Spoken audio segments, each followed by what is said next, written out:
बहुत दूर दक्षिणी ध्रुव की बर्फीली दुनिया में एक छोटा प्यारा और फुर्तीला पेंगुइन रहता था। उसका नाम था पिंगी। पिंगी दिखने में भले ही छोटा था, लेकिन उसकी हरकतें पूरे इलाके में मशहूर थीं। उसके दोस्त कहते थे कि पिंगी में कोई अलग ही बात है।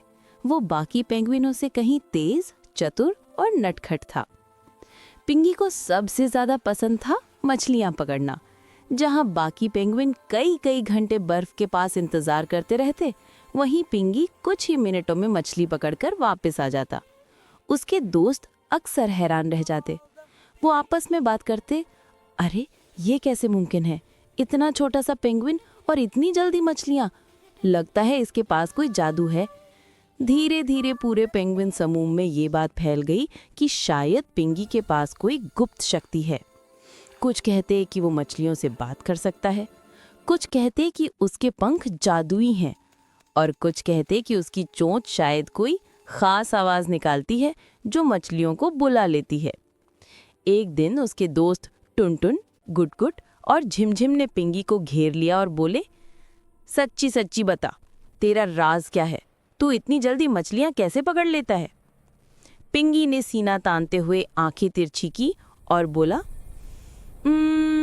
अगर मैं तुमसे कहूँ कि मैं मछलियों को बुला सकता हूँ तो? सब पेंगुइन उसके पीछे पीछे चल दिए। वे एक बड़े चमकदार बर्फ के किनारे पहुंचे। पिंगी ने धीरे धीरे आगे बढ़कर अपनी चोंच को बर्फ के पास लाया। फिर वो कुछ अजीब सी आवाजें निकालने लगा, जैसे कोई बुदबुदाहट हो। दूर से सुनने पर ऐसा लगता था कि पिंगी मछलियों मछलियों आ जाओ बोल रहा हो। उसके दोस्त एक दूसरे की ओर देखने लगे। अरे ये तो सच में बात कर रहा है, गुटगुट ने फुसफुसाया। कहीं ये जादूगर तो नहीं? टुनटुन बोला। और तभी चमत्कार जैसा दृश्य सामने आया। बर्फ के नीचे से ढेर सारी मछलियां ऊपर की ओर उछलकर बाहर आने लगी। पिंगी ने तुरंत एक दो मछलियां पकड़ ली और बाकी मछलियां चारों ओर बिखर गईं। सभी दोस्त दंग रह गए।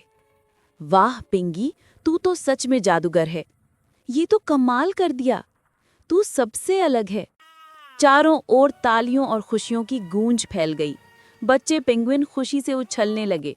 कोई पिंगी को गले लगाता, कोई उसके लिए नाचता। पूरी इलाके में पिंगी का नाम गूंजने लगा, जादूगर पेंगुइन पिंगी। लेकिन असलियत कुछ और ही थी। दरअसल पिंगी कोई जादूगर नहीं था। उसकी आंखें बाकी पेंगुइनों से बहुत तेज थी। वो बर्फ के नीचे मछलियों की हल्की सी भी हलचल देख सकता था।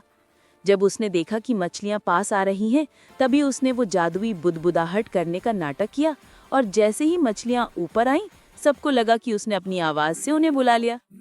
जब दोस्तों को बाद में सच्चाई पता चली, तो वे हंस हंस कर लोटपोट हो गए। अरे पिंगी, तूने तो हम सबको बेवकूफ बना दिया। पिंगी भी मस्ती में कूदता फांदता बोला, कभी कभी समझदारी भी जादू जैसा काम करती है। और उस दिन से सबने मान लिया कि सच्चा जादू दिमाग, हिम्मत और थोड़ी सी चालाकी में होता है।